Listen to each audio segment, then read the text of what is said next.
So it's approaching safety audit time. Workers are avoiding you like the plague. They flee when they see you coming down the hall. They're not answering your phone calls. Your emails are going unanswered. Why is that? Well, it's because they're scared to death. That's it. That's it. That's the whole thing in a nutshell. They have no idea what they're going to expect.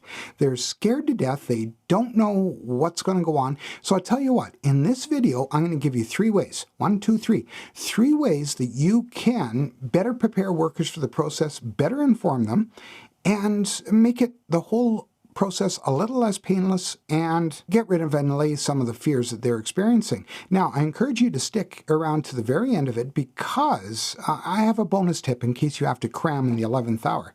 Now, the first step, and this shouldn't be very hard. I know that a lot of people would think it's pretty simple. Make sure that you have a good new hire safety orientation or a good onboarding process where health and safety is part of it. Like you have a robust health and safety component as part of your new hire orientation, because you need to form a good foundation. If you're forming a good foundation when people are getting hired, then you know what?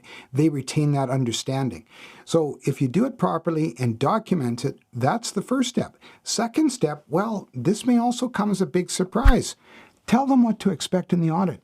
Keep it simple. Tell them what to expect. It's not that difficult. The reason that they're avoiding you is because they don't know what the interview process is like. They don't know what to expect. In fact, here's my experience. A lot of people, when they're finished their audit interview, will go, wow, that wasn't nearly as bad as I thought. Well, for goodness sakes, it's because they didn't know. So take advantage of it. Create an infographic, create a handout, do a role-playing exercise if you have to, etc., and ask a few questions. I'm not saying give them a cheat sheet or anything else like that, but make sure that they understand what the interview process is about.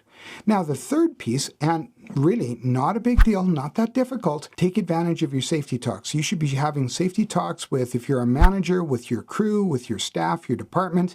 If you're a safety professional, you should be trying to take advantage of some of the departmental safety talks and be there and have an opportunity to speak to the audit interview process, or make sure that the people that are giving the safety talks are making them meaningful and purposeful. There's a link in the description about safety talks and how to give them and how to do them, plus some extra canned ones. So there's a link in the description.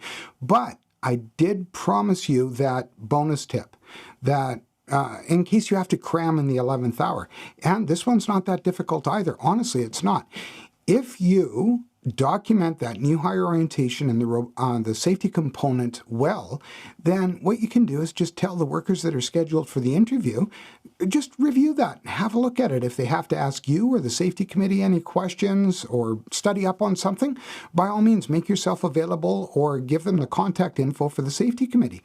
It's not that difficult. Now, I know you're likely saying, Kevin, how do we give a good safety orientation? Well, have a look at this video here, and I go over it in depth with a best practice approach to doing a good new hire orientation.